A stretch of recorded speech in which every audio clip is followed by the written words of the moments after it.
Harry going to become a brand ambassador for Christian Dior. Hello everyone, welcome to Royal Fashion News. My name is Brittany and today we are talking about Prince Harry maybe representing the French fashion house of Dior. It is very high luxury. Meghan Markle has several other pieces costing in the hundreds of thousands of dollars. Yes, that is correct.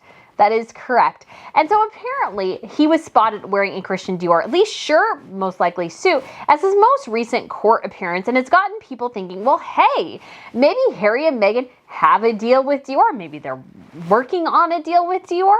And I'm just sitting there thinking, please, oh please, do not do this, Dior. You already have two royals who are connected to your fashion house who are brand ambassadors. Why in the world would you get a woman who looks terrible in everything she's ever been put in by Dior?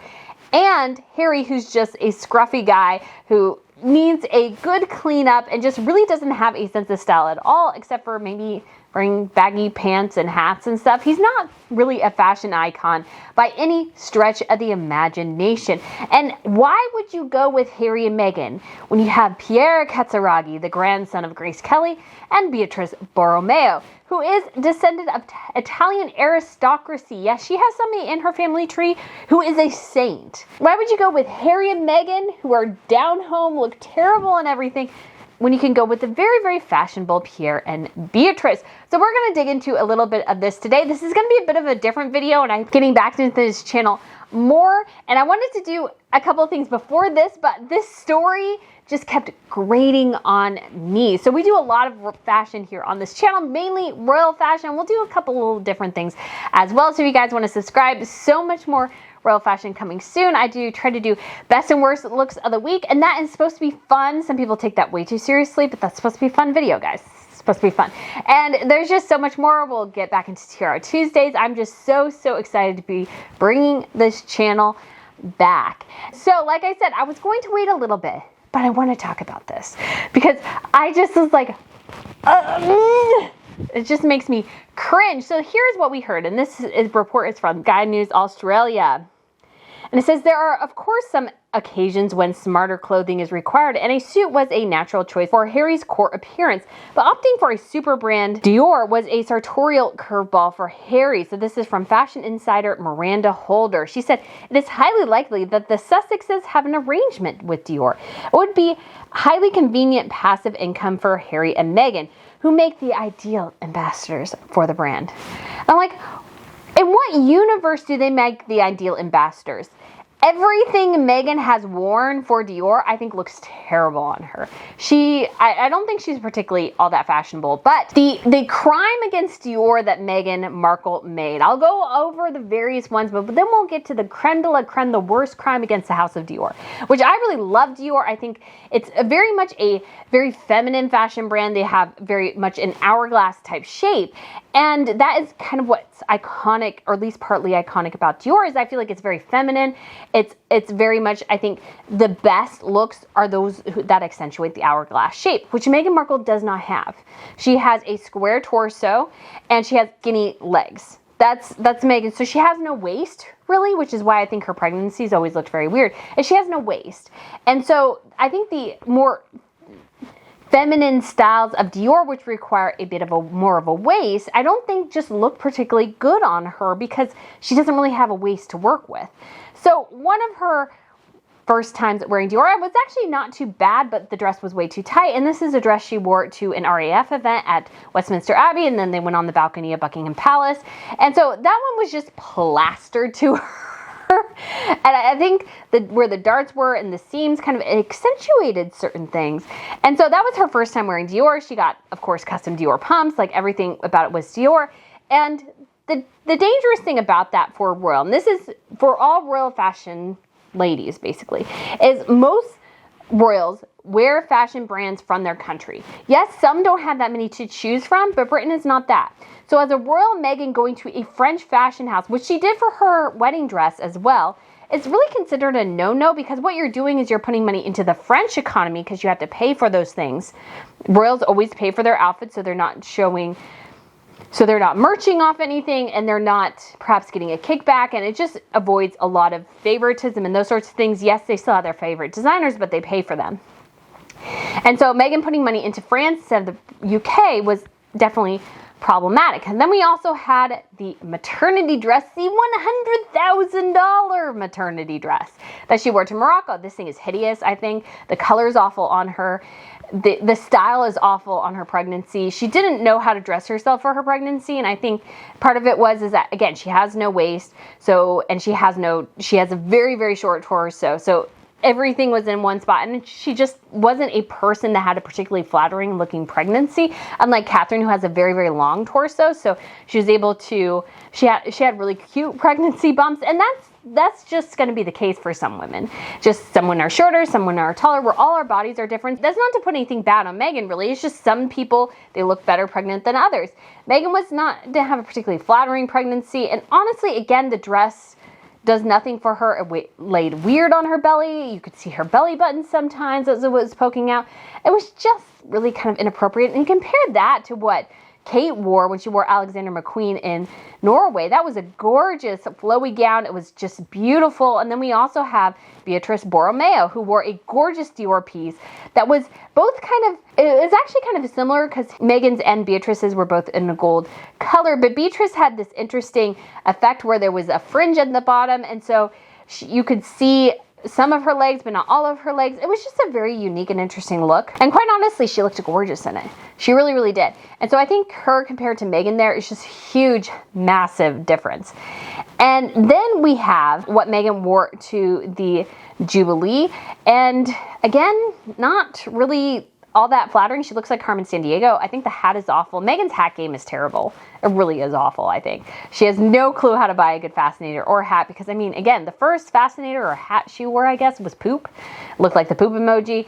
I don't think this was much better. She looks like Carmen Sandiego. It kind of looked a bit ridiculous. And it just wasn't super flattering on her. But the worst crime against Dior fashion. I think she's worn a couple other Dior pieces since then. But the worst fashion crime against Dior are these hideous Bermuda shorts that she wore with a button-up shirt and pump. That's a hideous outfit. I don't care what you think. That outfit is hideous. I could recreate the same thing from Ann Taylor for $100. That outfit is awful in every single way.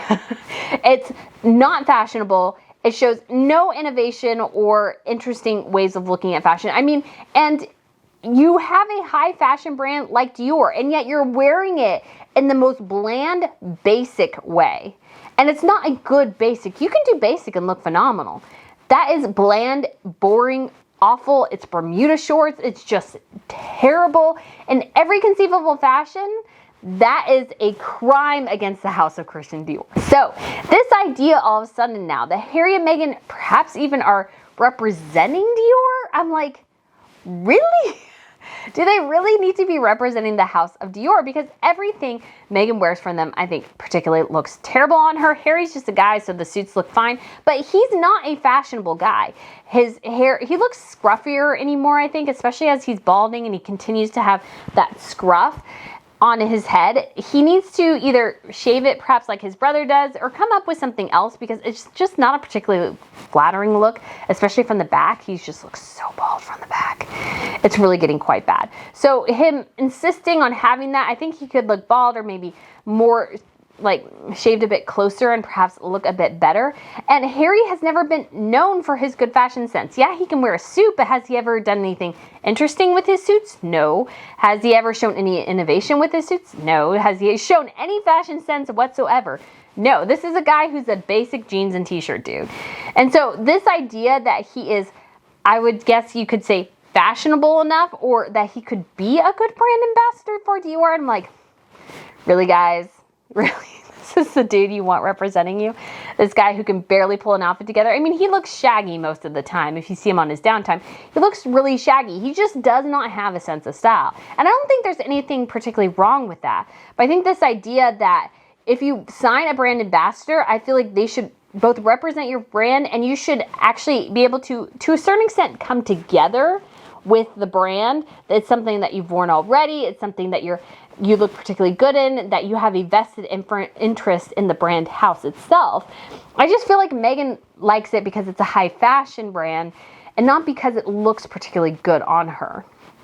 Even though I don't like most of the Givenchy things, I think they were better than anything she got from Dior. And that's not against the house of Dior. I love Dior. I think Dior is great. But I don't think it works particularly well with her body type. And they look especially bad when you compare them to Pierre and Beatrice. Like I said, Pierre Katsuragi is the son of Princess Caroline of Monaco and Her Royal Highness, of course, or Her Serene Highness Princess Grace Kelly of Monaco. So he has a very distinguished long history of high fashion. And his sister was a brand ambassador for Gucci. Now she's a brand ambassador for Chanel, which I don't think Charlotte looks particularly good in anything from Chanel. Unfortunately, I don't think that's been a particularly, I mean, it's been a lucrative partnership for her, for sure, but I come away liking Chanel less than I used to. But when it comes to Beatrice, she is representing the house of Dior. I don't like the last outfit she wore to the rose dinner. I think perhaps the tiara thing she wore was a bit too much with the dress, but she has worn some gorgeous pieces from Dior, and she looks phenomenal in them. And I think she really embraces and really reflects the Dior sense of style. So number one is this pink number that she just recently wore to the fashion house runway in India. I think it's very simple, but it just looks absolutely stunning on her. I think it looks great. And then we have her looks for Monaco National Day. Last year it was red, this bright red, which she looks stunning in. I just absolutely loved it. Year before she was in navy. It's a similar silhouette, so there wasn't going too much outside it, but again, she looked absolutely smashing in it. One of my favorite dresses she wore is this gorgeous black one, which has the see-through effect, but I think she pulled it off so well. And she had these massive earrings with it, and it's just, oh my gosh, I just saw that. I was like, oh my gosh, Beatrice, this is why I love watching you, because these are the fashion moments that live forever. It's this type of thing. And I've never had that reaction to anything Meghan wears when it comes to Dior. Every time I see her in Dior, I like Dior less. Because again, her body type is not conducive to what that fashion house produces. That's why I also think, when it comes to Charlotte Katsuragi, I think she looked a lot better in the Gucci stuff than she does in the Chanel stuff. Now that's partly just the way Chanel makes some of their clothing, but I always just, her recent stuff I think has been terrible. But she looked really great in a lot of the things she wore from Gucci. And so I really wish she still had that brand ambassadorship rather than this new Chanel one, which is great because her mom wears a lot of Chanel. They were very close to Karl Lagerfeld, and so they have a lot of connections. But again, there's a deep connection between Monaco, these fashion houses, and this history of high fashion and basically big money spending in Monaco, which Britain doesn't have that. And if Harry is going to be a brand ambassador for any company, it should be a British company. He is a British prince. If he officially comes out as a brand ambassador, that's a slap in the face to all the companies in the UK who could use a business like his, and he could represent his country. And again, it goes counter to the narrative that Harry always focuses on, which is that he supposedly loves his country and wants to save it, and yet constantly undermines it at the same time. So anyways, guys, let me know what you think about the possibility of brand ambassador Harry for Dior. Oh, it makes my skin crawl. It makes my skin crawl so much. Because I love Dior. I even tried to grab something. And pink and gray are kind of iconic colors of Dior is when I was doing a little bit of research. So I went and found something gray because I usually have a lot of pink. So I thought I would mix it up with something gray. So guys, again, let me know what you think. I'd love to hear from you. And I look forward to seeing you again soon. Bye.